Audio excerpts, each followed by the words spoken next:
Hello and welcome to the 4-year anniversary of Movies You Miss podcast. Whoa! We made it. 4 years. That's a lot of movies, a lot of movies. A lot of movies. That is a lot. And 11 episodes. And in 4 years, John, do you have any pearls of wisdom or lessons you'd like to share? No, not at all. I haven't learned anything either. It's fine. We are continuing to learn here, even as podcast co-hosts, but I will be honest with you, I have nothing to embark on anybody out there, except that you should still go to the movies, and you should start your physical media collection as soon as fucking possible. Because physical media is very important, and I don't know how many people out there actually have a physical media collection. I have a massive one, and I'm always adding to it. Sorry? My father does. Oh, that's right. Your father does, yes. I know my parents have a little one. My sister, I think, might have 5 movies. But I think my dad is up to 500. Oh, well, I got him beat by at least almost 2,000. On top of that, cassettes and See, I've never seen vinyls your entire collection. So. That's true. That's so true. Yeah, you've only ever seen my filing cabinet in the theater room and my 4K collection, which has gotten so much bigger. I'm going to need like 3 or 4 filing cabinets moving forward.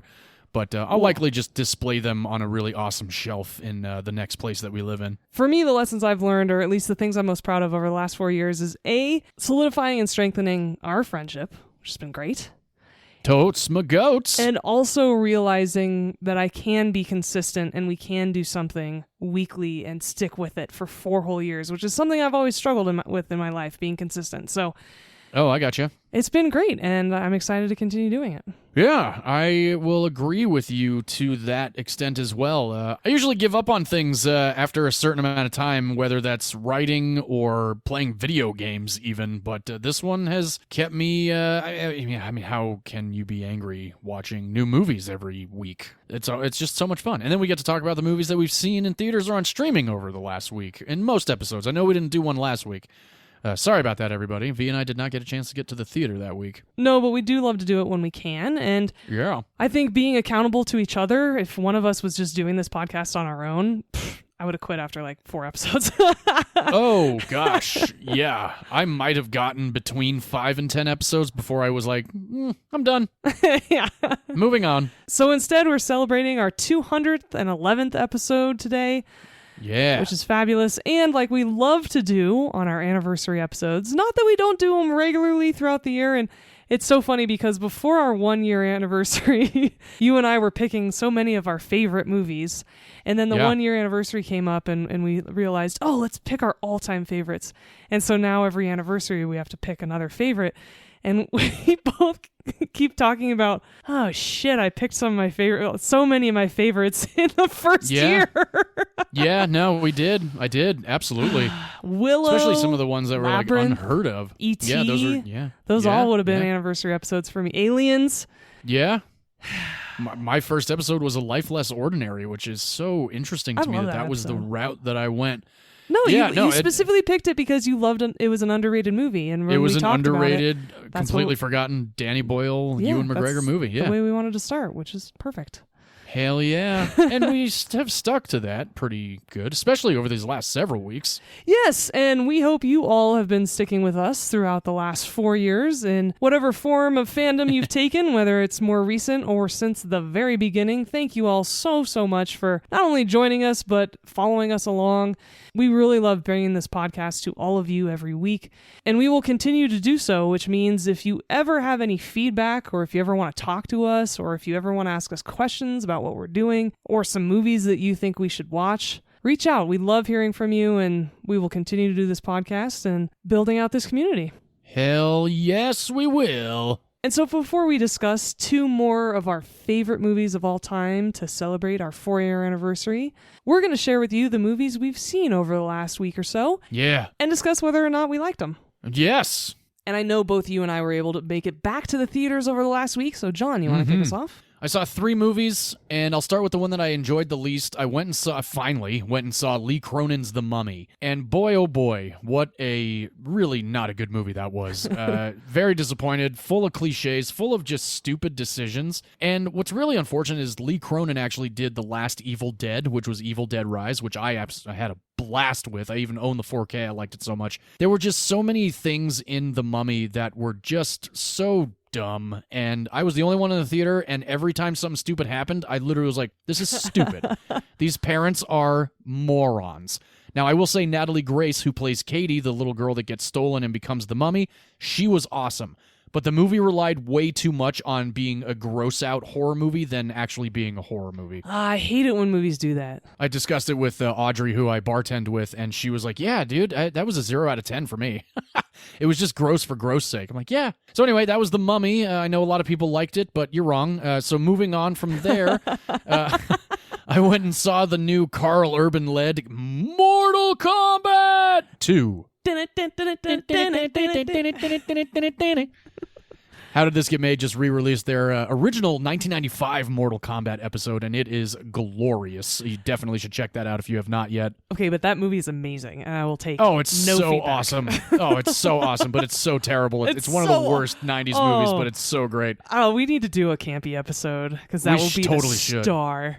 Yeah, we should just do both Mortal Kombats, that and Mortal Kombat Annihilation. I'm Never down. saw Annihilation. I did not ever want to disturb the perfection that is the original.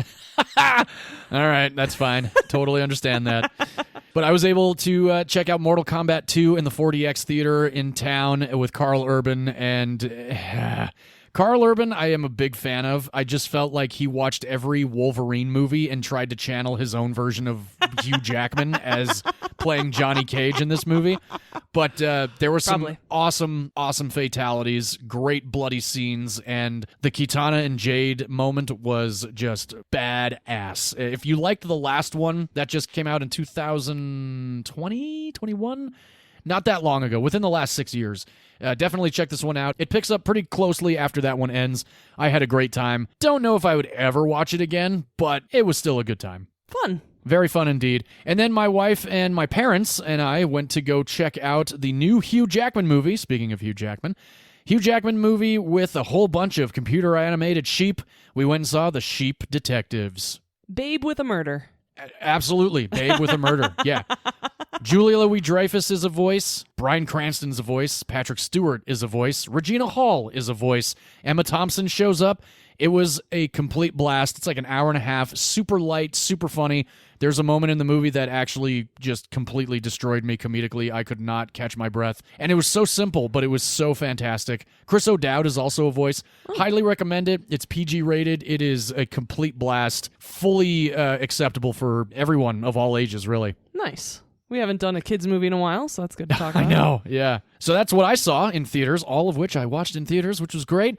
Now, V, what did you see? I think I know. Oh, because I sent you a sobbing voice message afterwards. Yeah, I have not actually heard you cry before while talking. And yeah. Probably not. Yeah. Amy and I were walking Falcor, and Amy's like, is she okay? Is V okay? And I'm like, well, you saw me at the end of this movie.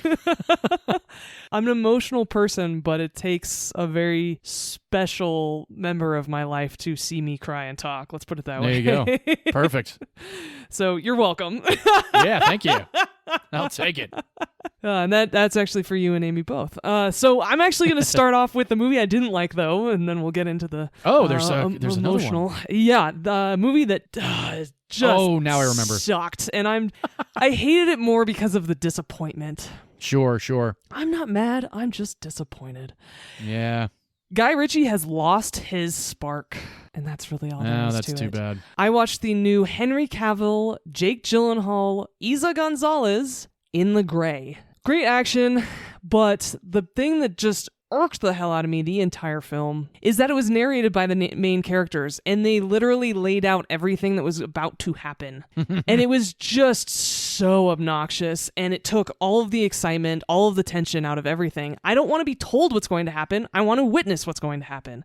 Yeah, big time. And I liked the storyline. It was cool. It was different. And I hadn't heard of these kinds of jobs before and what happens behind the scenes before. And so he had a good movie there. He just presented to us, and I'm going to use one of your lines, like the audience is stupid. Yeah. And the whole time I was just getting pissed off about that because I'm sitting in a theater, not on my phone. I'm paying attention. Trust that I can follow your storyline. And exactly. He didn't. Yeah. And it's just so aggravating. Also, Isa Gonzalez isn't a great actress. I could tell when she was in one-on-one scenes with Rosamund Pike, who's also in the film. Extremely wooden, not believable. I was like, oh. She'd been in ensemble movies before, so that's why I hadn't really noticed it in The War of Gentlemanly Warfare, for example.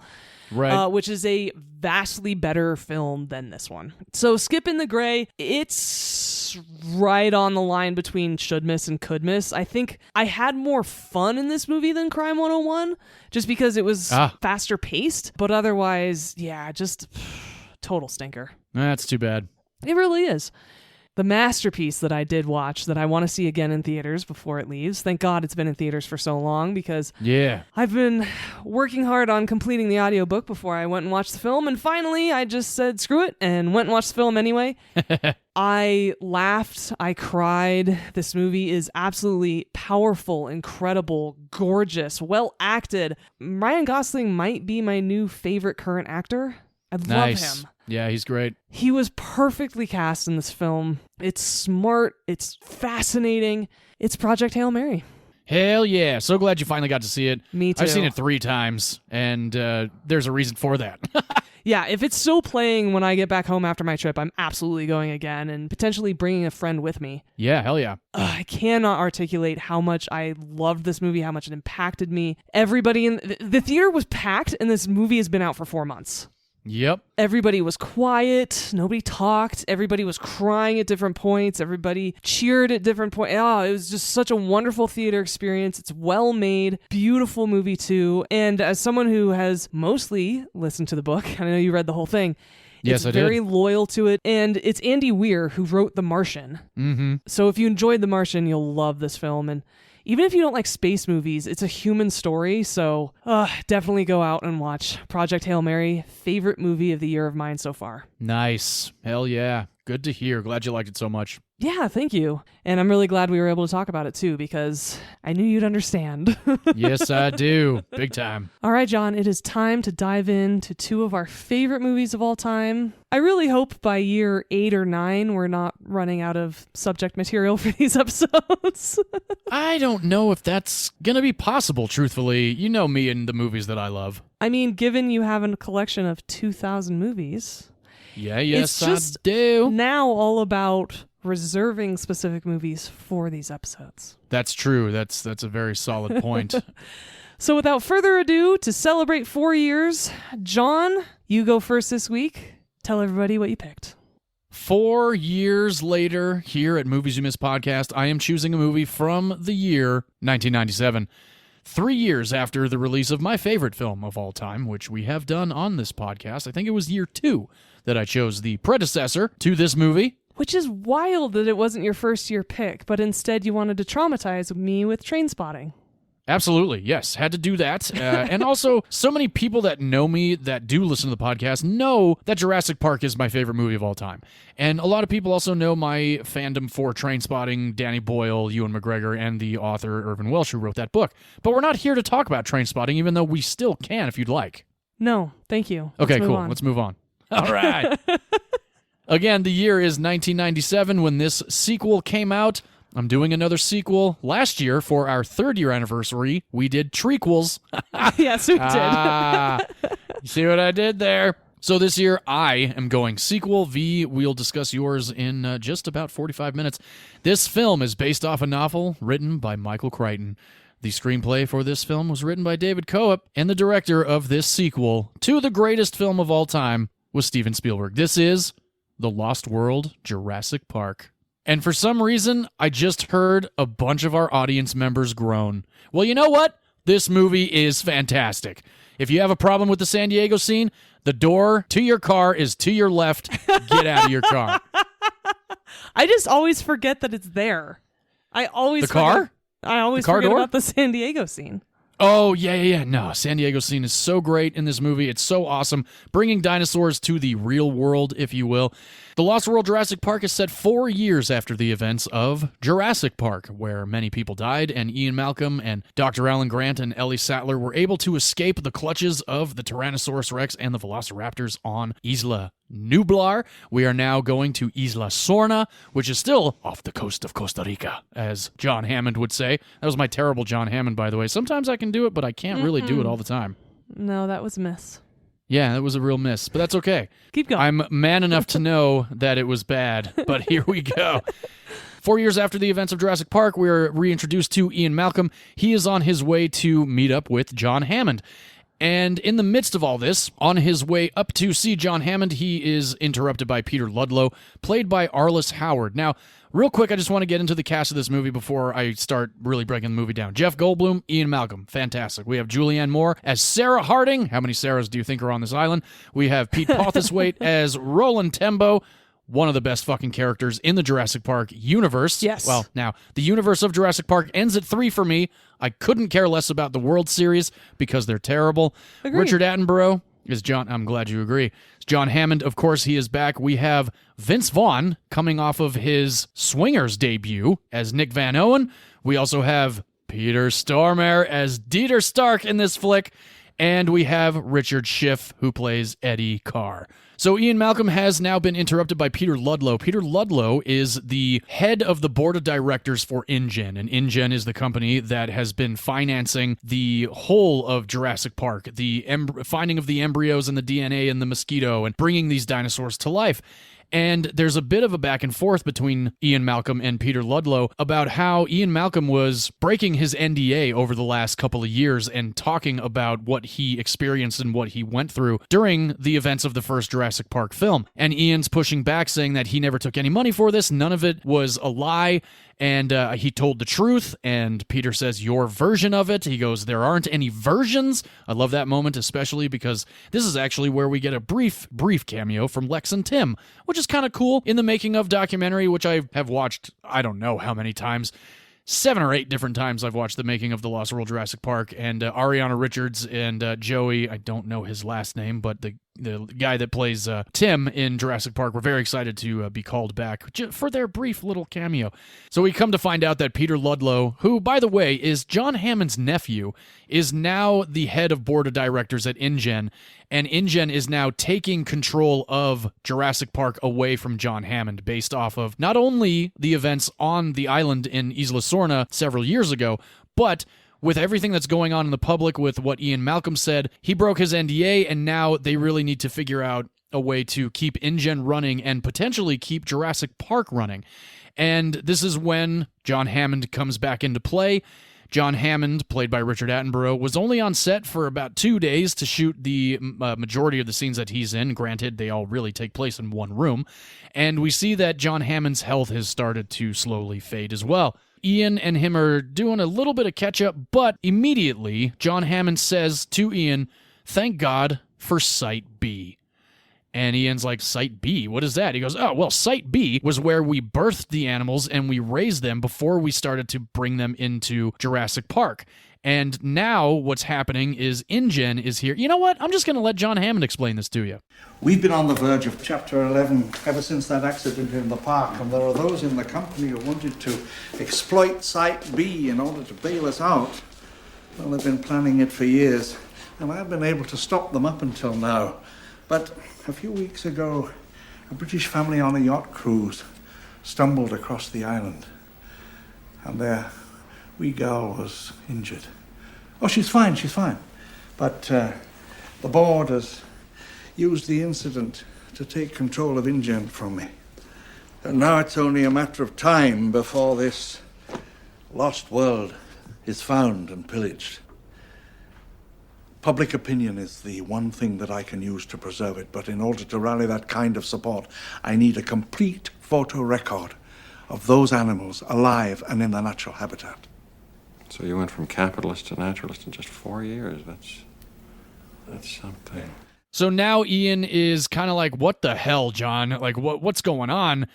Why are you sending people into this wilderness with no fences? And I love that. He goes, you want to send people, very few people, on the ground, right? Am I getting that right? Because there's no fences, there's no compounds. These animals are just living freely on this island. And John tells him that not only has he been able to lock down Nick Van Owen and Eddie Carr, he's also locked in Sarah Harding, who we find out is Ian Malcolm's girlfriend, and she's a paleontologist. She's already on the island. So Ian's like, wait.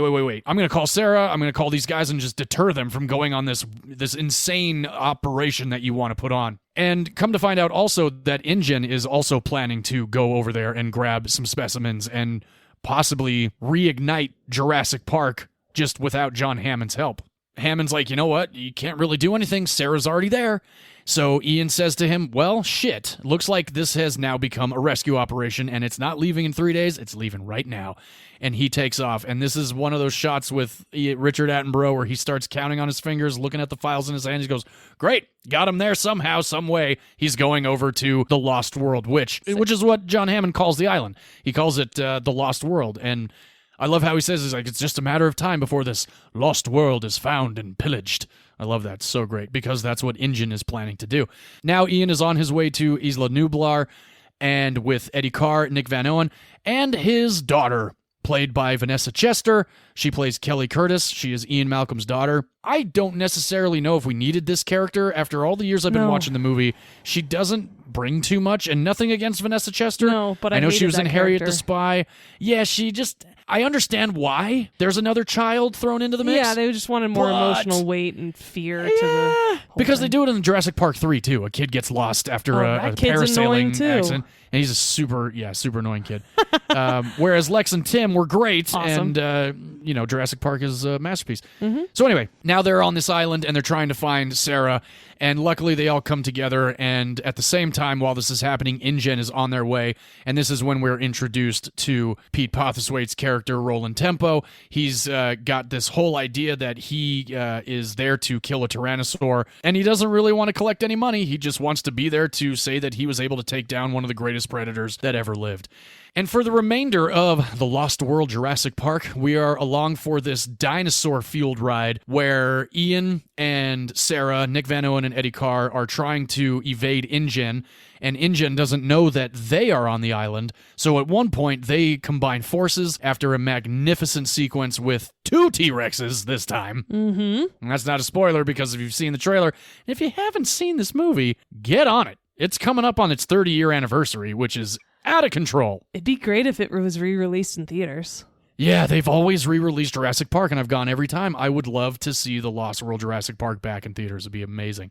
For the rest of this adventure, we follow along this group of people while they are trying to now not only fulfill their duties, if you will, they're also trying to get the fuck off the island, because now these dinosaurs and these predators and these incredible velociraptors know that they're there.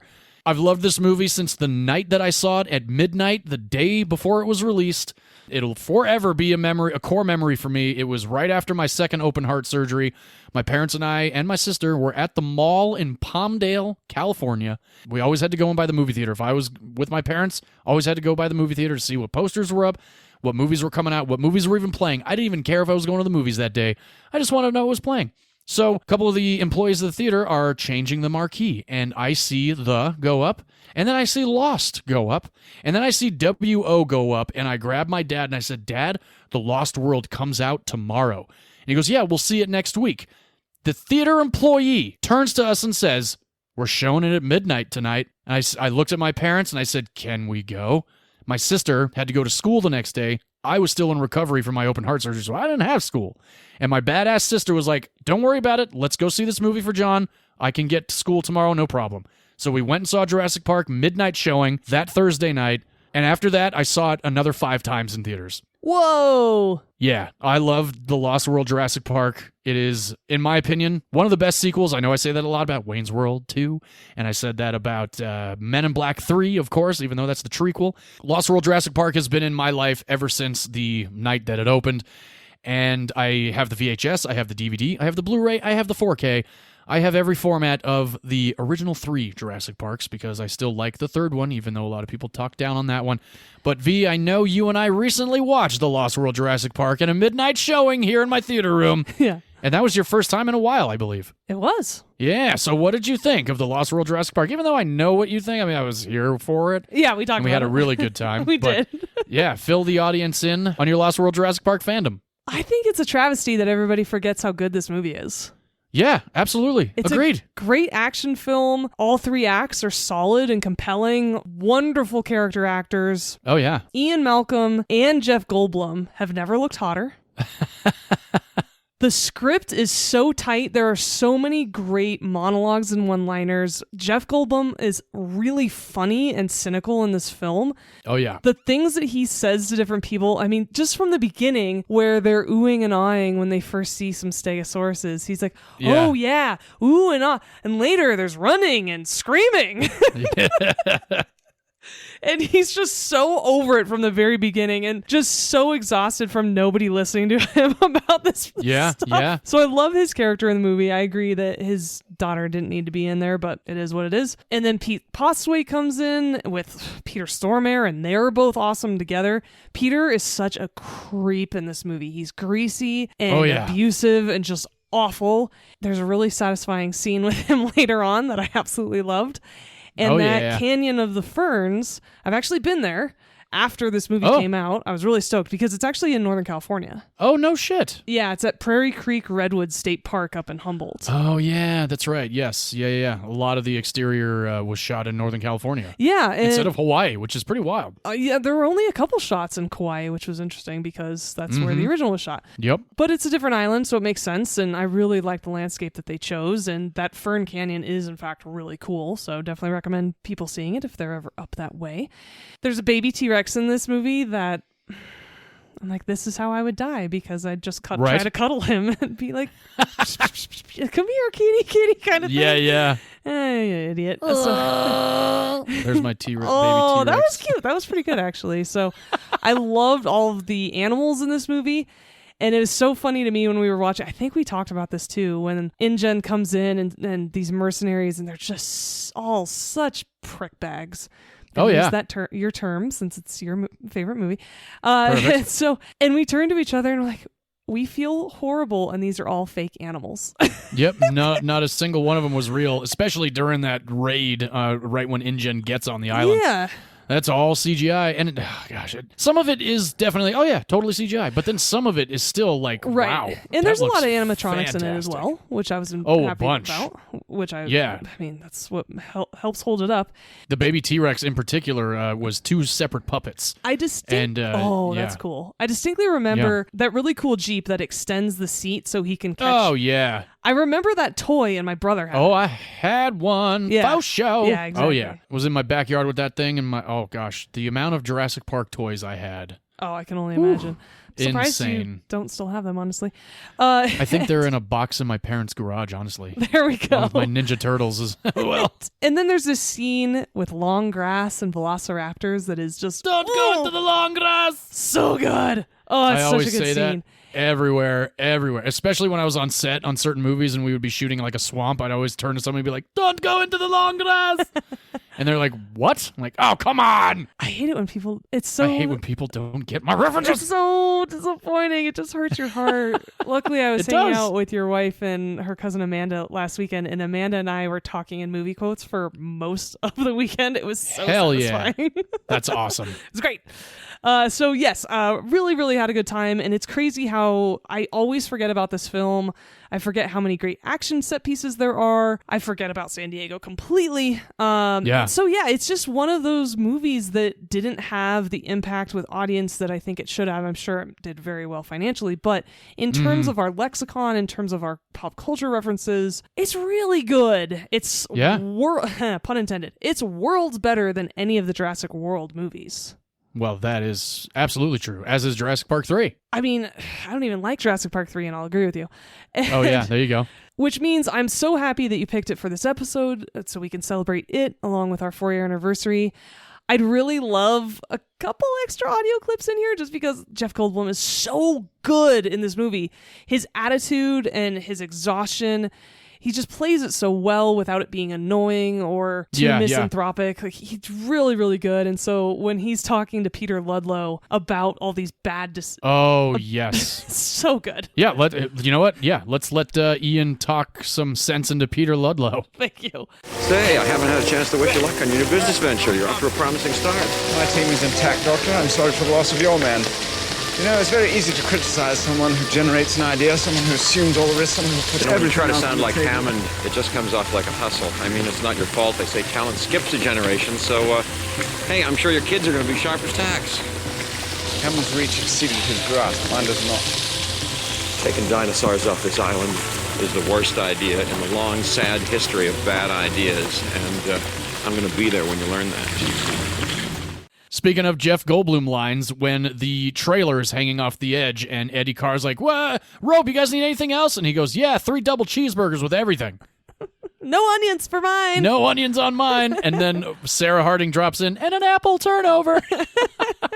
I always misheard that line when I was a kid. I thought it was "and a double turnover," being like, get this trailer back up on right, the land. cliff. That's what I thought it meant. But no, it was an apple turnover.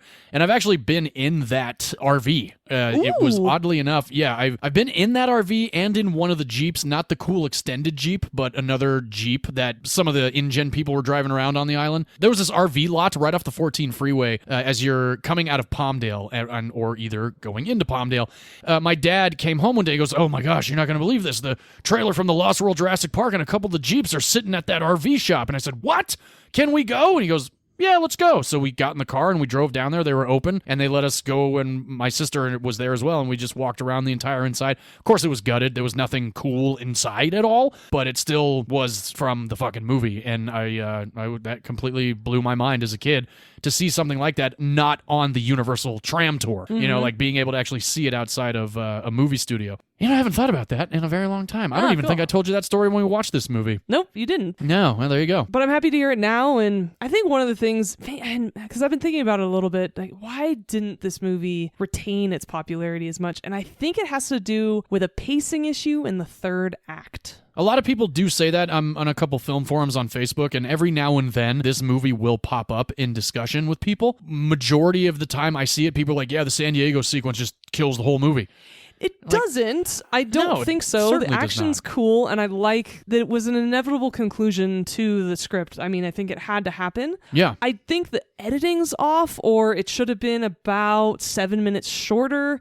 Like maybe the chase or the convertible scene, or could have done without T-Rex getting a little drink of water at somebody's backyard pool. Could have done without. It was hilarious. It was, but yeah, it's kind of like, well, until that one part, but yeah. Yes, the dog dies. So I think I just think there might have been some editing that could have happened to keep the pacing and keep that tension high, because the island, you're just scared the whole time, right? Because everybody is. Yeah. You can die at any second. And so bringing that kind of tension to the San Diego scene was needed, and I think it got lost, and I think that's the problem.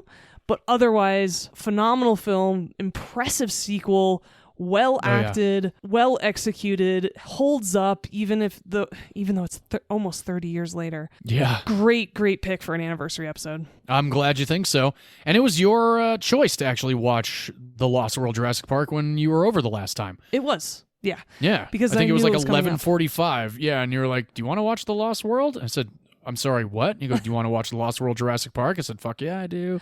Well, gotta always say the full name. To be clear, I said Jurassic Park: The Lost World because I always think it's reverse. Oh, that's right. Because you had why it would wrong. it be? It's like genus groups and species with animals, right? Like Jurassic Sure, Park sure. is the overarching storyline. The Yeah. Lost World is the sequel, so it should be Jurassic Park first. Oh, I see what you're saying. I got you. All right, well, I'll disagree, and as will Michael Crichton, rest in peace.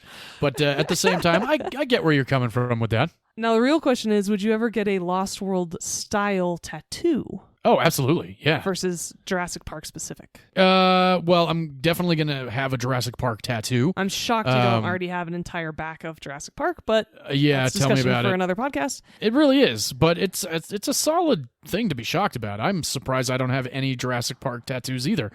Shoot, maybe I'll do that this week. I'll just go get like a. No. I don't know, we'll see. You have to plan the whole thing out because No, I it's going do to be have an to plan it. epic, It's large gonna be piece. yeah, it will be. And my back actually could carry something pretty sweet like that, or my chest. No, either way.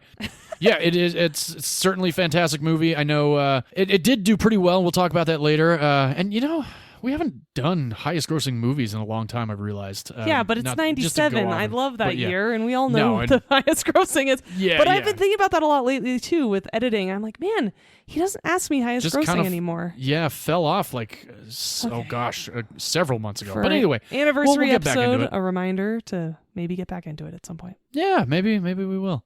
But yeah, 97 we've done that year enough. So let's get into some of the BTS of the Lost World Jurassic Park. I will tell you that a good amount of it is very similar to the first Jurassic Park. A lot of the same crew was involved in making the Lost World, and especially Stan Winston Studios coming up with all of the animatronic dinosaurs and the prosthetics for certain dinosaur scenes. The two dinosaurs, the mother and father dinosaurs, T-Rex, the Tyrannosaurus Rexes, Rexes, I bet. Rexes, yeah. They apparently were so heavy. Now, granted, the first Jurassic Park, the T-Rex, weighed 9,000 pounds. That's pretty big. Yes. Both of the two T-Rexes, practical T-Rexes, in this movie weighed 9 tons each. So doubled up big time. And what's even crazier is double your fun, double mint gum. These things were so heavy and so difficult to move once they got on one of the 8 sound stages that they used at Universal Studios for this movie. They ended up building sets around the two T-Rex. Not surprising. So they would do the interior of the RV where they're trying to fix the baby Tyrannosaurus's fractured leg, and then for the exterior stuff, they would rebuild everything outside for the next time that they were planning to do that. As an AD in the past, I really would love to watch the AD break this movie down, and especially like a lot more set clips. There's a couple of documentaries on the 4K, the Blu-ray disc is all the special features. They didn't interview any of the AD team, and I was a little disappointed about that because being one for so many years, I would love to see and hear their experience and like how they figured out how to do certain things. But either way, that's neither here nor there. That's for another time. And I did actually work with one of the ADs on this movie on the pilot for Lucifer. I was sitting at lunch and I IMDb'd. Her name was Amy. Cannot remember her last name. But I saw that she had the Lost World Jurassic Park as a credit. So I went up to her and said, hey, what'd you do on the Lost World Jurassic Park? She goes, oh, I was there for the scene with John Hammond and Ian Malcolm. I was there for just that scene. I was like, no fucking way. And she said that Jeff Goldblum was awesome and Richard Attenborough was the sweetest man on the planet.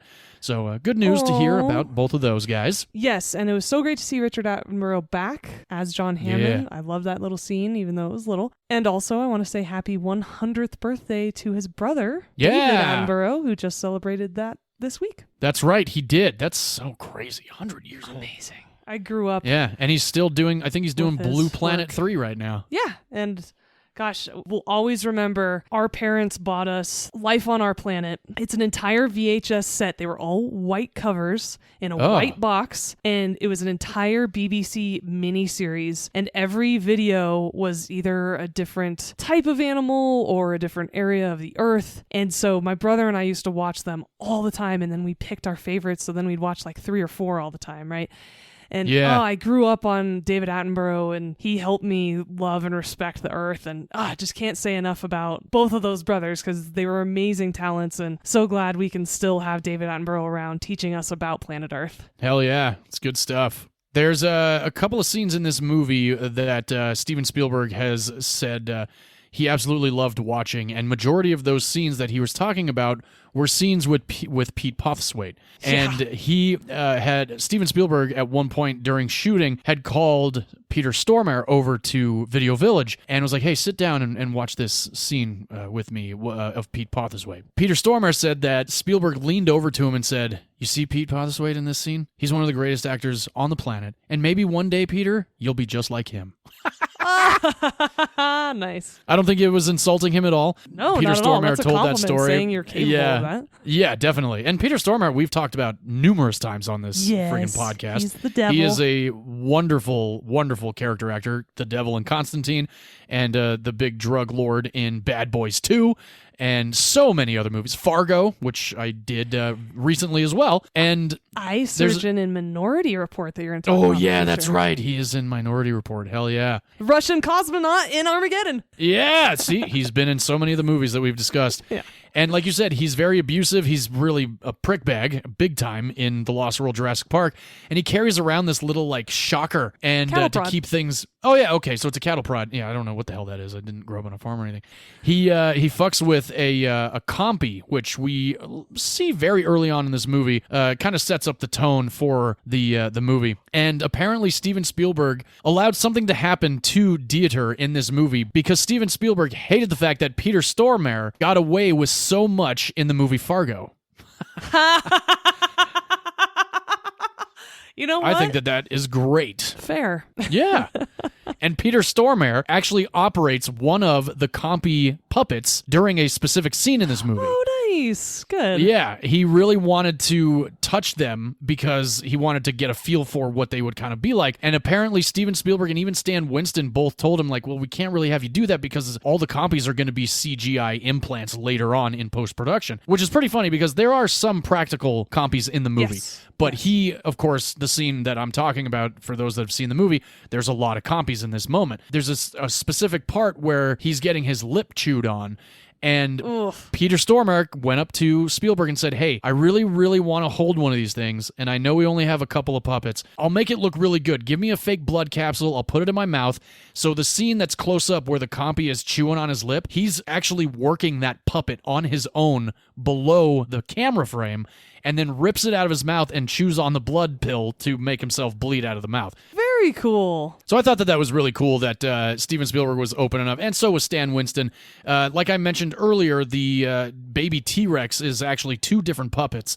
And the freehand one is the one that Vince Vaughn is carrying when he and Sarah bring it back to the trailer to fix its broken leg. That one was actually still an RC, a remote control version. Cool. So once they get into the trailer, they bring in the other puppet that actually is, which is more radio controlled than the other one, actually controlled by 6 different people. Yeah. As was more movements with everything. Yeah, which the Triceratops in this movie, which is a very brief cameo, definitely not the same Triceratops from the first Jurassic Park, but that was also a very big puppet. The certain scene with the Triceratops, especially during the jump scare moment, is edited so well because it's movie magic. That's all I'm going to say. It's a puppet that bursts through that tent, but it doesn't feel or look like it. And then that wide shot of it with the fire burning under it and it like making that turn. Oh, it's so badass. And then there's the compies and then... That was such a cool shot with the fire. So realistic. It holds up to this day. Yeah. That whole camp scene, so badass every time I watch it. Hell yeah. I love it. It's one of those look forward to moments in this movie on top of so many other look forward to moments in this movie. I love that Steven Spielberg rehired a lot of the same people for the sequel. It's always nice when directors think of their crew that way, but I can only imagine being like, oh yeah, Jurassic Park, awesome. This is going to be so fun. We're going to spend a couple months in Hawaii. This is going to be great. And then he goes, yeah, by the way, we're filming in Northern California this time. Yeah, exactly. And on the Universal Studios lot. Yeah. Like I said, they had 8 sound stages on top of locations as well for this movie, and the scene where the trailer is dangling off that cliff, they actually built a fake cliff right on the side of the parking structure at Universal Studios. And watching the BTS of all of that, including the stunts that they were doing with the rope and the climbing of the rope and everything, was so impressive. Seeing so many things in the documentary that I really couldn't sink my teeth into when I was a lot younger. And over the years, I know I've said this before, like I don't watch a lot of Christopher Nolan special features because I don't want to be taken out of the fantasy of the movie that I'm watching. Jurassic Park, Titanic, and the Lost World Jurassic Park, Men in Black, Twister, certain movies like that, I want to know how they were made because I would have loved to have been on those sets. Not that I wouldn't have loved to have been on Interstellar or Inception or Oppenheimer, but there's something about those movies and this one in particular that just caters to my inner child so much that I wish I could have been there and just experienced it while it was happening, and seeing and hearing so many of the crew members talk about how Spielberg was and still is like such a fantastic director. And we've done several of his movies here before. You did E.T., I did Close Encounters, I've done Jurassic Park, I've now done Lost World Jurassic Park. Very likely in the future I've got War Horse coming up. So I mean, Spielberg he was my favorite director up until I started to mature into heavier things, and that's why Danny Boyle and Aronofsky became so big for me, and now Christopher Nolan, of course, and Denis Villeneuve, and so many different directors out there that I'm like, oh shit, I'm down with that director. I'm going to see that movie. Whereas I will tell you, there's some Spielberg movies I have not seen. I haven't seen Sugarland Express. I haven't seen 1984. I haven't seen 1941. Thank you. I haven't seen a couple of his movies, and I have a Steven Spielberg collection, and I've read a book on Spielberg, and I wrote him a letter years ago, but I never got any response to it, and that's okay. He's still busy. Kind of sad about that. He's very busy. And he was so busy, in fact, that he almost didn't direct this movie. Joe Johnston almost did. Oh. And and Spielberg said that he almost didn't direct this movie, not only because he was so exhausted from Jurassic Park and Schindler's List, because he did take a sabbatical after doing both of those movies. As one should. Yeah, but he also felt like he was going to hype it up too much for himself to actually make a good movie, which is fascinating to hear, especially because it's a sequel. Now, granted, he has done Temple of Doom, Last Crusade, Kingdom of the Crystal Skull, and now Dial of Destiny. So he has done sequels, but at the time that The Lost World Jurassic Park came out, the only sequels he had ever done was Temple of Doom and Last Crusade. So he had not gone into another franchise. He didn't do Jaws 2 or Jaws the Revenge or anything like that. Jaws 3D. And Jaws 3D. And speaking of Jaws, the way that Vince Vaughn got cast in this movie was because Steven Spielberg got invited to an early screening of Swingers because he had to approve the use of Jaws in that movie. Oh. And then he saw Vince Vaughn and was like, I like this guy. Nice. He offered him the job on the spot. Vince Vaughn did not audition for this movie. Oh, sweet. That's yeah. cool. Can you imagine coming off of Swingers and Spielberg's like, yo, guy, come on down and be in the sequel to one of the greatest movie ever that I've ever made in my career. The dream of any independent filmmaker. Absolutely, yeah, and any independent actor too, because Vince Vaughn, I think he might have done The Cell by then, but he was still a very... Cell was 97. Yeah, so there we go. Like, it was 2 movies, and then Vince Vaughn's in this one. So awesome. And nothing against Vince Vaughn. We are fans of Vince Vaughn. I like Vince Vaughn. I really like Nona's from last year. Wedding Crashers, of course. Big time, big fan. But I am unfortunately running out of time, so let me get into the budget of this movie. V, I'm curious if you can, if you know the budget for this movie, or if you want to guess the budget for The Lost World Jurassic Park 1997. $110 million. Ooh, no, you were off by about almost $35 million. It was a $73 million budget. What? Yeah, 73 mil. Okay, this is my time to remind everyone that What Lies Beneath was a $100 million film. $100 million, and that was 2 years after this one in 1999. And had zero no CGI. actions Well, like or one moment, CGI. I think. Yeah, and like very little stunts. Very, And very little. a quarter of the cast. Yeah, exactly. And location, by the way. Yeah. Jesus Everything. Christ. Freaking Zemeckis. So yeah, $73 million opening weekend. It made $72.1 million on just opening weekend, and I attributed to that opening weekend. I will never let anybody forget that. The domestic box office for The Lost World Jurassic Park was $229 million, and gross worldwide, $618.6 million. It was a massive success when it came out. Again, I saw it 5 times, and I know a lot of people loved it when it did first come out, but now it's become this stigma that's like The Lost World Jurassic Park. It's a badass movie. Get over yourself. It's fantastic. So that is The Lost World Jurassic Park, my pick for year 4 here. It is not streaming anywhere, but you can rent it on Amazon or on Apple for $3.99. Like I said, I watched my 4K copy because I have every format of the first 3 movies. Which worked out great for me. I definitely saw it in high def when I was at your house. That was nice. Yeah, you did. And it was midnight, but we still had the volume decently turned up a little bit. Yeah, Amy was cool about it. She was. All right, that is my pick. I think it's time now to have a little dinner and play a little game of Who Done It? V, what do you say? I think that's a great idea, and I'm very excited for another week of introducing you to a brand new movie that you've never seen before. Yes, indeed. Now, granted, I will have to say that I have seen this movie, but I only saw the first 10 minutes of this movie. Oh, that's right, and then you turned it off because you were uninterested. No, I remember my mom turning it off for, I think she felt it was going to get too inappropriate for myself and my sister, so we did not end up finishing it. It's like a PG movie, for God's Yeah, well, you know, back in the day, I don't know. Okay. I don't remember when this movie came out. But anyway, what movie are we talking about that we've started talking about? Well, this movie came out in 1985.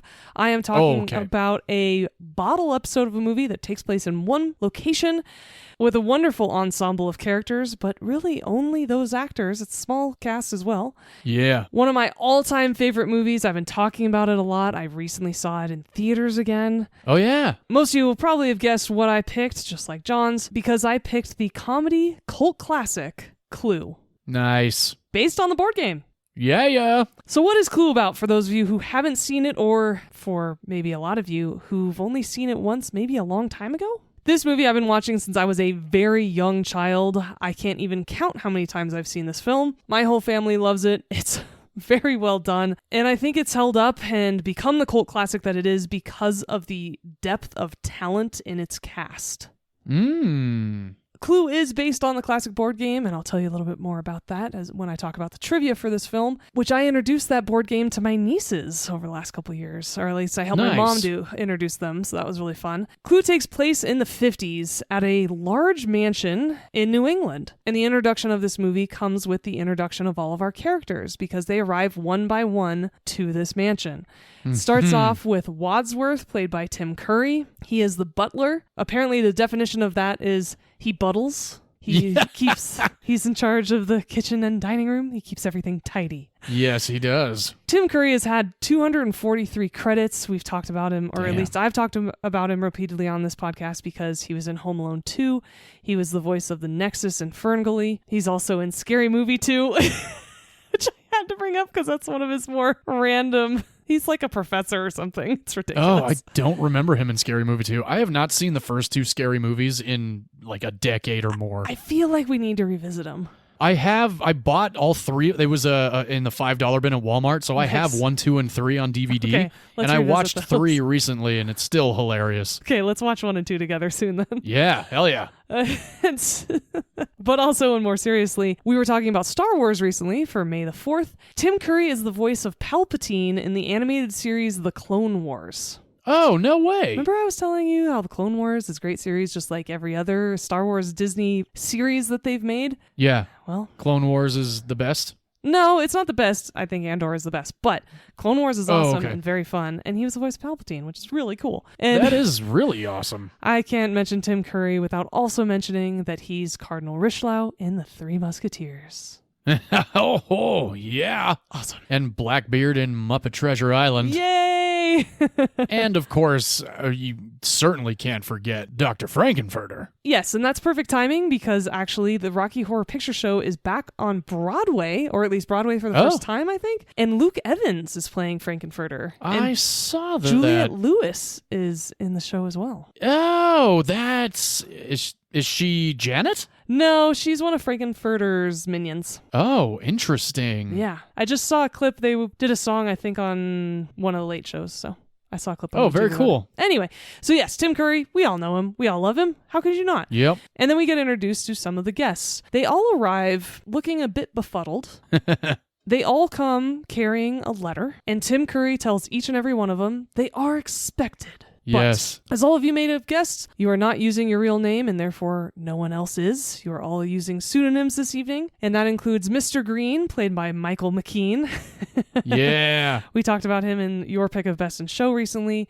He was the brother in Better Call Saul. He's also been in all of Christopher Guest's movies and Spinal Tap. He plays a very nerdy man named Mr. Green. Next is Mrs. White, played by Madeline Kahn, who we love so much. Oh, yeah. She's Lily von Stupp in Blazing Saddles. She was nominated for an Oscar for that role. She is also in Young Frankenstein. And I just feel so bad for Gene Wilder because, and of course Madeline Kahn, don't get me wrong, but she actually died pretty young from ovarian cancer, which is the same cancer that Gene Wilder's wife died of, Gilda Radner. Whoa. So he had weird. 2 women really close to him who died very in sequential order, basically, very close to each other in time period as well. And I just felt that what an awful situation. And Madeline Kahn was such a talent. It's just such a loss that she died so young. In 1999 at the age of 57. That's terrible. But thankfully, we have her whole filmography to celebrate because she was hilarious in everything she did, including those 2 movies I just mentioned, Clue as well. She's also the Gypsy Moth, the voice in A Bug's Life. Yeah. She was nominated for another Oscar in Paper Moon. She was wonderful. She was pretty awesome. I'm guessing that you'd probably love Miss Scarlet and Yvette for obvious reasons, but I kind of feel like you would have this secret love for Mrs. White because she's just such a badass in this movie. Oh, yeah. She's great. How many husbands have you had, Mrs. White? Mine or other women's? 5. 5? Yes, just 5. Men should be like Kleenex, soft, strong, and disposable. Such a Black Widow in this movie. Anyway, so moving right along, we also have Professor Plum, played by Christopher Lloyd. Back to the Future did come out the same year. Hell yeah. And he was a voice in Anastasia, your pick recently. Yes. Rasputin, that's right. Leslie Ann Warren plays Ms. Scarlet. Gorgeous in this film. Hilarious, my goodness. Captivating. She's great. She was in Victor Victoria, but I actually remember her from Will and Grace, the TV show, because she played Will's dad's girlfriend, and she was like this ditzy woman with this high-pitched voice and was so ridiculous. So that's what I remember her from other than this movie. Nice. And then to round out the guest list, we have Colonel Mustard, played by Martin Mull. Unfortunately, he passed away in 2024. He was the DJ of that radio station in Jingle All the Way that was hosting that giveaway. Yeah, that's right. He also had small roles in Mr. Mom, Mrs. Doubtfire, but I will always remember him from Sabrina the Teenage Witch, the original, with Melissa Joan Hart. Oh. He was the principal in that show. Ah. But he was also on an episode of NCIS LA. Did you work with him? I don't think so, no, because if I did, I would have gone up to him, or I don't know how I would have been able to do it, but all I would have tried to have him do is say, "It's Gene Parmesan from Arrested Development." And then I would have totally Jessica Walter have been like, he got me again! But no, I did not have that opportunity. Okay, his episode was in season 8, if that helps. I did seasons 9. I was there for 9, 10, and 11. Or no, I got there like mid-season 9. So I did half of 9, 10, 11, and 12 I did all 3 of. God, that so show I went on missed him forever. by several months. Yeah, it did. Unfortunately. And now there's an NCIS New York with Scott Conn and LL Cool J. Oh my God. Cool. I'm not going to watch it. Nope. And then lastly, we have Aline Brennan playing Mrs. Peacock. She was in The Sting. Oh, yeah. She played Paul Newman's partner in that movie. Oh, okay. couple That's months where ago. I recognized her from. Yeah, she was also in The Last Picture Show. She received an Oscar nomination for Private Benjamin, that Goldie Hawn movie. Oh, yeah. But I will always remember from the 1988 movie, The New Adventures of Pippi Longstocking. We loved that movie when I was a kid. Oh, yeah, I've never seen it. It has a Pete's Dragon vibe. Oh, So cool. like very LA, back studio lots, dirt, trying to be kind of rural place, but it was great. I love loved that it. you said backwoods, dirt. Yeah, back studio lot. LA. But yeah, and so I know what you mean. It has terrible ratings on IMDb, but as a kid, I thought that movie was amazing. I haven't watched it in decades, but that's fine. Sweet. And so those are our players, pun intended. Yeah. Mr. Green, Mrs. White, Professor Plum, Ms. Scarlet, Colonel Mustard, Mrs. Peacock, and we also have Yvette, who's the maid, a cop that shows up. Yeah, the maid. What else has she been in? So Yvette, played by Colleen Camp, was in Die Hard with a Vengeance. She looks completely different. She is the blonde, short-haired detective who works with John McClane, which is crazy. Yeah. She's also Aunt Donna in Four Christmases, one of your previous picks. Oh, whoa, really? Uh-huh. Oh my gosh. Wow, I And- must not have recognized her at all in Four Christmases. No, she's actually very talented and a chameleon because every single role I've seen her in, she looks completely different. Yeah, definitely. She's also a small role as a playmate in Apocalypse Now. No freaking way. She's been around for a while. Wow. Yeah, she's great. And Well, she- you're forgetting one very, very pivotal role of hers. I am. Oh, you already know it then. No, I legitimately am. You can tell me. Yeah, she plays Noah Vanderhoff's wife in Wayne's World. Yeah. How did I miss that credit? When she showed up in this movie, I was like, when was she this hot? Because in Wayne's World, I never thought that she was attractive. No. Nothing against her at all. She's a great she's actress. just way too made But- up in that fake rich Ooh, lady outfit. man. Yeah, but then the maid, yeah. So Enjoyed watching those scenes. A lot of women were considered for the role of Yvette, including Demi Moore, Hey. famous women and young women from the 80s. Colleen Camp showed up to her audition in a very small French maid's uniform, like the one she wore in the movie. And Wonderful. the director, Jonathan Lynn, said he had to hire her on the spot based on how she looked in that outfit. Oh, She was no perfect for the question about it. role. Yeah, yeah. Oh, God. I applaud that But yes, majorly. she's great as Mrs. Vanderhoff. That's a thing. She can fit into any role. I can't believe Yeah. that she hasn't become a more famous character actor, or she wasn't a more famous character true. actor. She was very talented. She's still doing Yeah. things. She's still around. She's done a lot of bit parts in a lot of different places. But yeah, nothing Awesome. that I just think she should have been able to do more given her talent. Fully agreed with that. She's great in this movie, and she has a wonderful French accent. Yes, she does. Anyway, so now everybody's been introduced. They go to dinner. They have some drinks. A man named Mr. Body shows up midway through as Yeah. well. And Mr. everybody Body. is being told, don't tell anybody anything about yourself. We're going to remain anonymous. And now Wadsworth the butler has brought them into the study, along with Mr. Body, to let them all know why they're here. Ladies and gentlemen, you all have one thing in common. You're all being blackmailed. For some considerable time, all of you have been paying what you can afford, and in some cases more than you can afford, to someone who threatens to expose you. And none of you know who's blackmailing you, do you? So it turns out that Mr. Body is blackmailing them. Wadsworth has locked everybody in and tried to get them all here to face their blackmailer and hopefully put an end to this horrible ordeal. But Mr. Body grabs a suitcase from the foyer. Could you tell what that suitcase was made out of? No. I guess Crocskin, not. crocskin, buttercream, crocskin. Oh, yes, yes. I think it's okay. alligator or crocodile. And gives everybody a present. They all open each of their boxes, and now they each have a weapon. If you've ever played the game, this is all starting to look very familiar. But unfortunately, things don't go according to plan to Mr. Body because he shuts off the light saying, oh, if you all kill Wadsworth, all of your secrets won't be exposed by me. So go ahead and get rid of him, and I'll just keep blackmailing you, but at least you guys won't have a public scandal. He turns off the light, and unfortunately, Mr. Body's the one that gets killed. Yeah. And so now comes the unfortunate reality that one of them is a murderer. So, like any classic whodunit scheme, nobody's allowed to leave. Everybody's locked inside, and we're going to all work together to figure out who the heck amongst us is the murderer.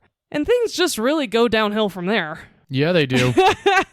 It just keeps getting worse and worse, and people start dropping like flies. And I love that there's like 3/4 of the way through this movie, and more people have died. And finally, Wadsworth turns to somebody and goes, "Oh my gosh, this is getting serious."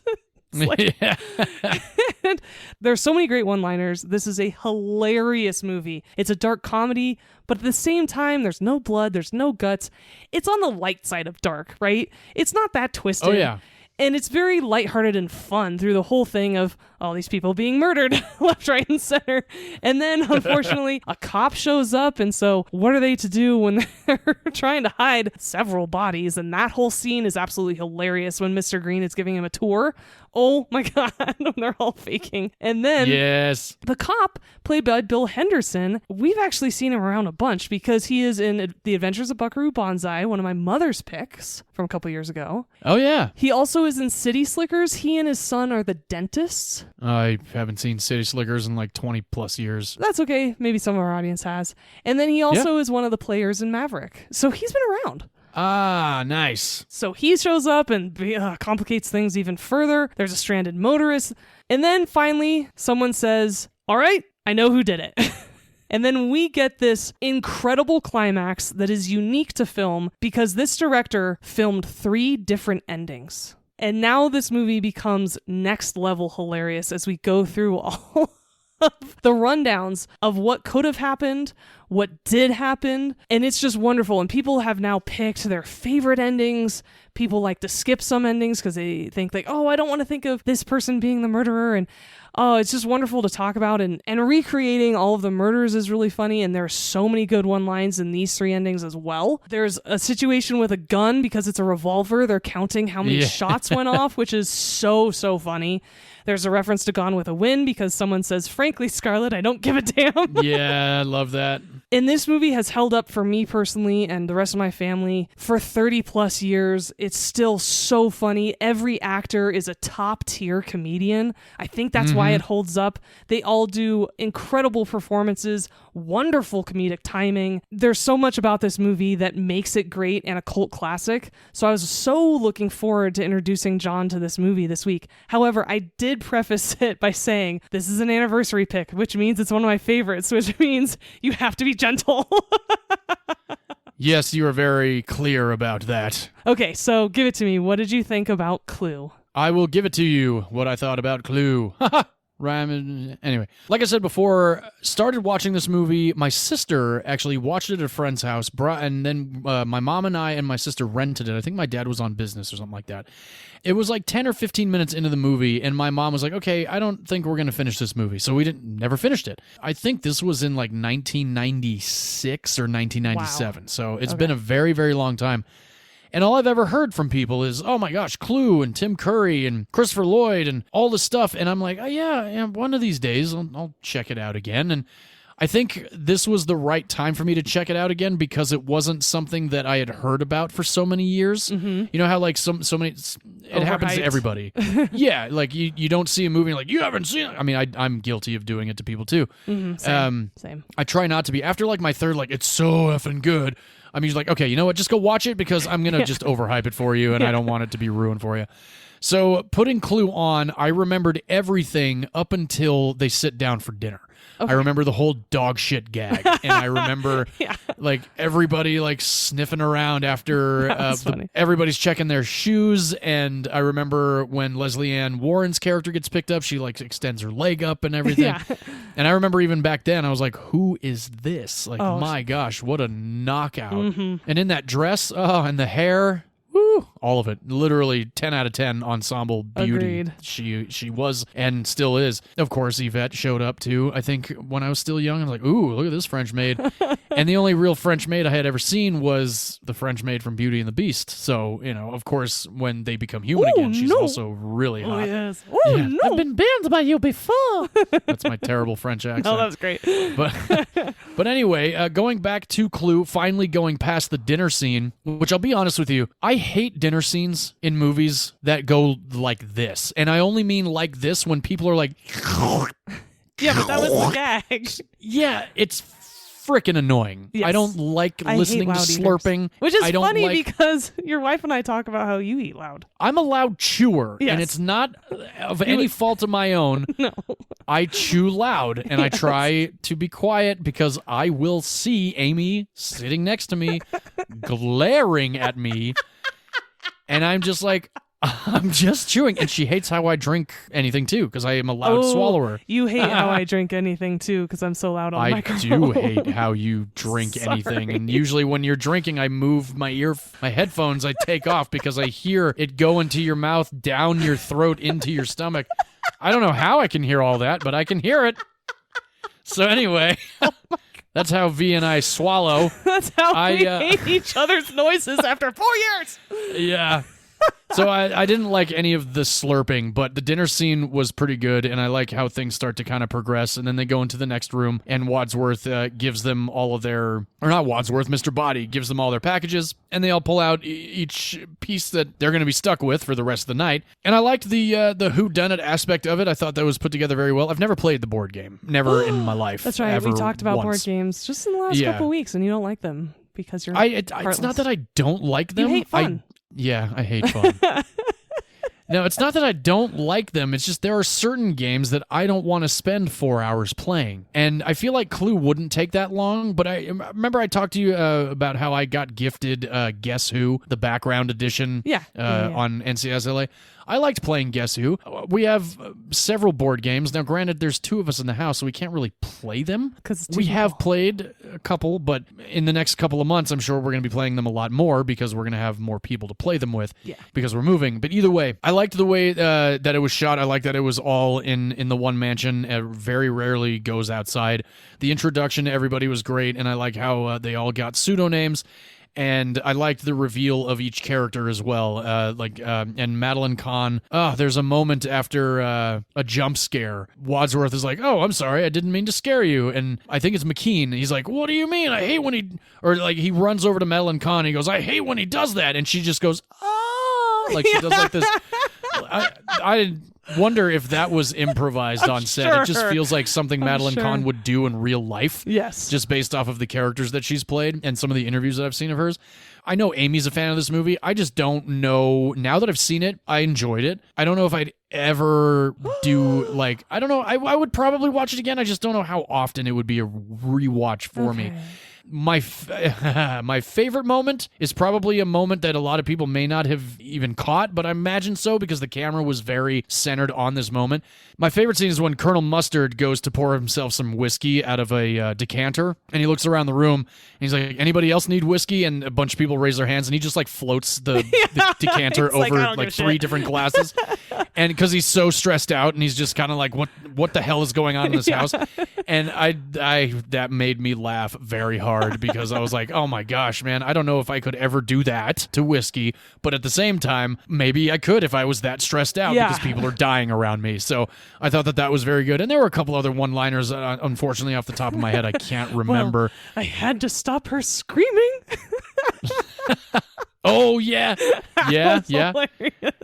And for a PG movie, it's definitely twisted, and I liked the twisted aspect of it. And the reveal of everything towards the end was also very entertaining. So I liked it. I had to rent it because it's not streaming anywhere.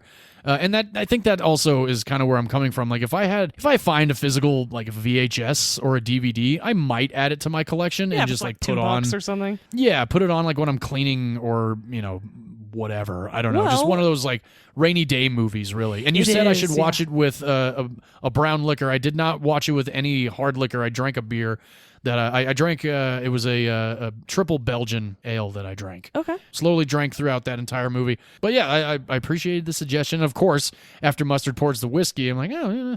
But most of my whiskey is now packed away because we're moving, so I don't have the easiest access to it right now. But yeah, enjoyable. I would give it a B-.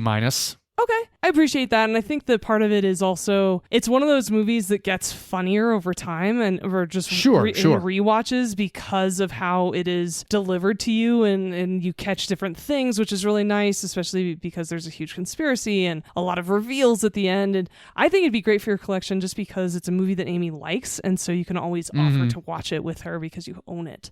And now the question I have for you is, did they provide all 3 endings to the rental?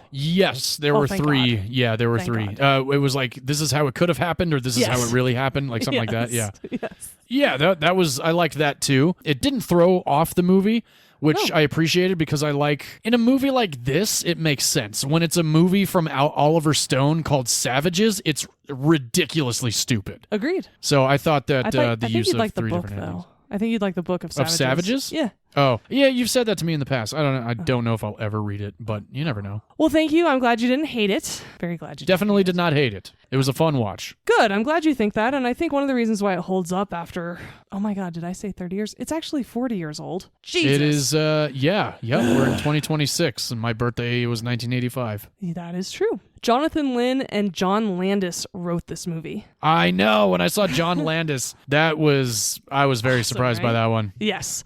Jonathan Lynn wrote and directed the film. He directed The Whole Nine Yards, previous pick of mine, Sergeant Bilko, and My Cousin Vinny, which is a future pick of mine because I had to veto it when your mom tried to pick it for Mother's Day this year because it'd been on my list for a very long time. Yep. And I want to introduce it to you. And John Landis, he wrote, did you know that he wrote and directed Michael Jackson's Thriller? I did know that, yeah. Oh, so cool. He also... Pretty wild, yeah. Yeah, he also wrote and directed The Twilight Zone movie, An American Werewolf in London, and Blues Brothers. Oh, yeah. He directed Coming to America, Three Amigos, Spies Like Us, Trading Places, previous pick of mine, and Animal House. Yes, Animal House. So speaking of those three endings, they were all shot and a different one shown at each theater. Oh, that's cool. Which is how it was played at the theater when I watched Clue a couple months ago at Cinemark. Oh, we only got one ending. So you saw one ending. Yes. Interesting. The DVD and all physical media has all three endings and also offers the option to play the movie with one randomly selected ending. That is cool. Worth the price of the DVD, I think. Okay, I will definitely add this to my collection then. Okay. Because it would have to be different every time, right? Would they do that algorithm? See, now that's cool. Yeah. All right, yeah, I would take this home then for sure. Great. Well, it was John Landis's idea to have three different endings playing in different theaters. He thought that would create a lot of discussion and a lot of interest. And he also thought that if the audience caught on to this special element of this movie, they would go see the film again and again to catch the other endings. Mm-hmm. Unfortunately, his plan backfired because people decided they didn't want to pay to see a movie three times. Boo. People who have never met you.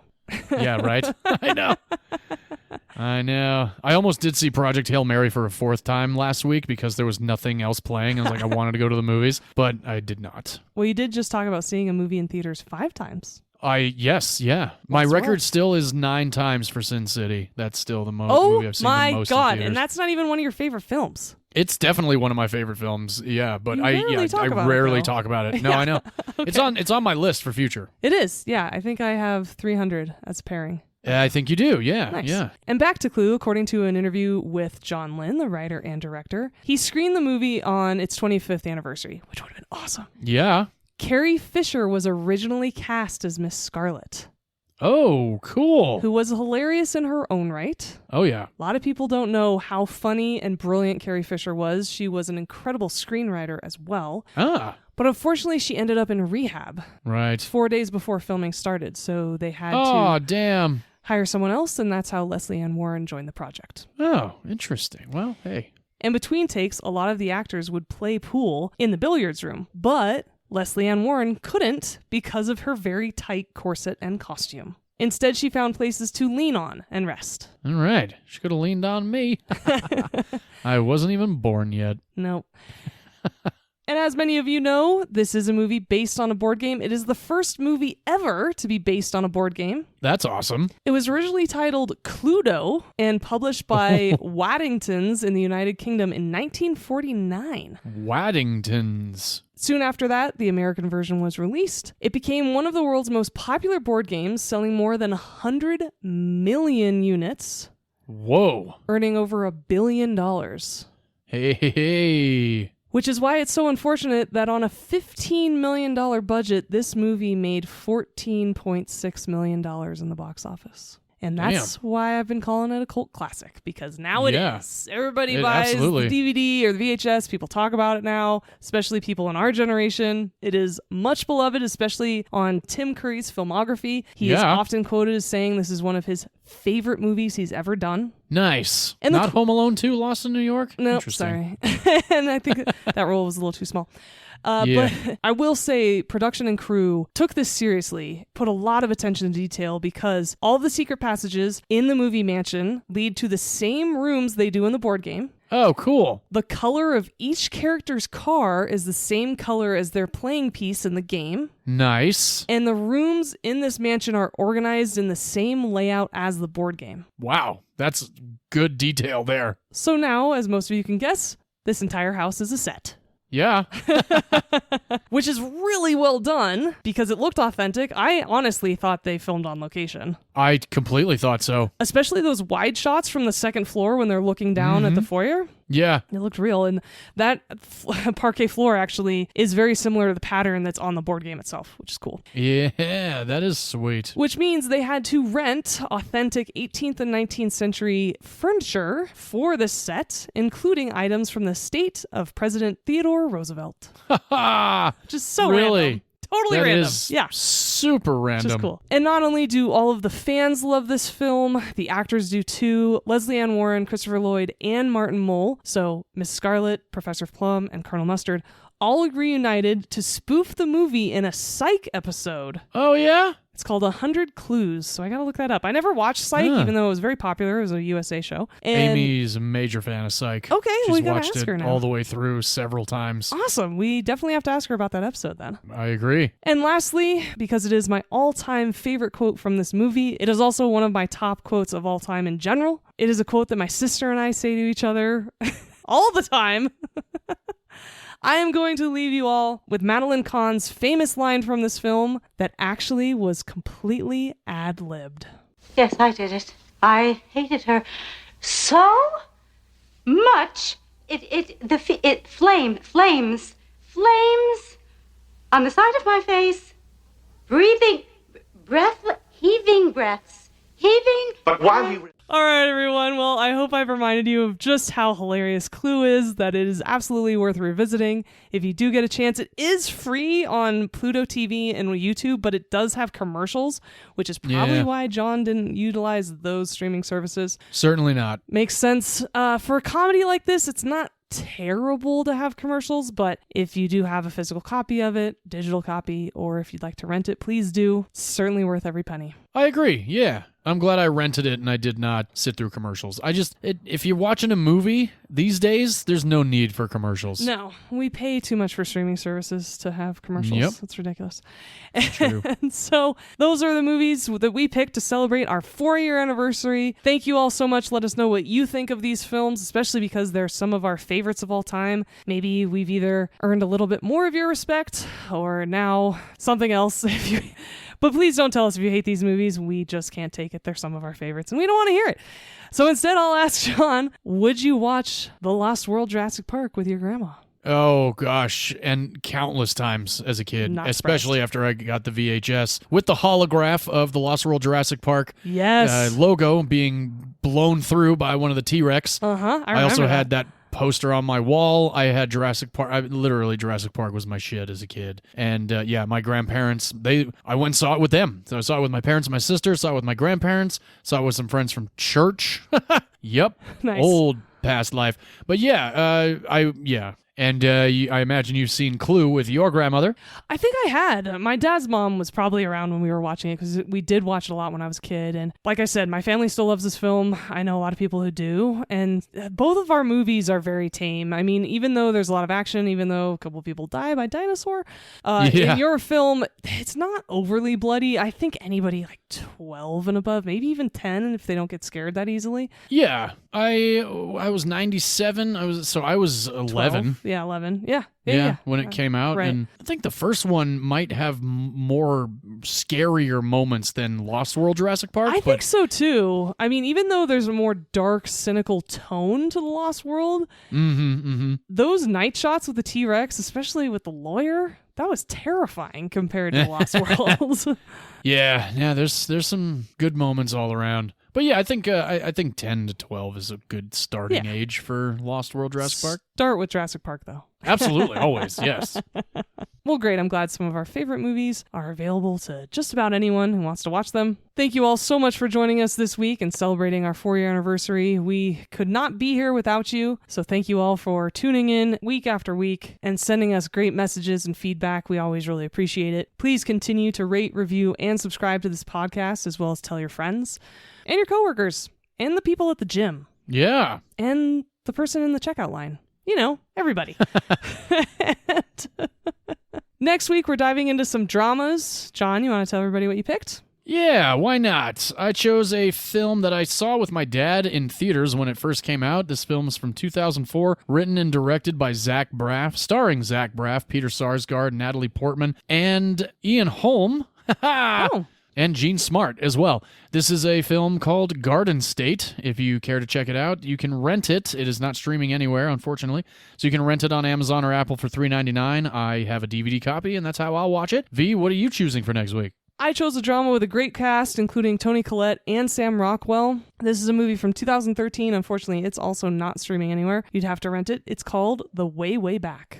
All right. And the nice thing is, we're doing yet another week of introducing each other to movies. Hell yeah, we are. So please stay tuned for that, and in the meantime, film is a form of art, and in art, every opinion is valid, except if you think The San Diego sequence in Lost World Jurassic Park is stupid. there you go. Nice.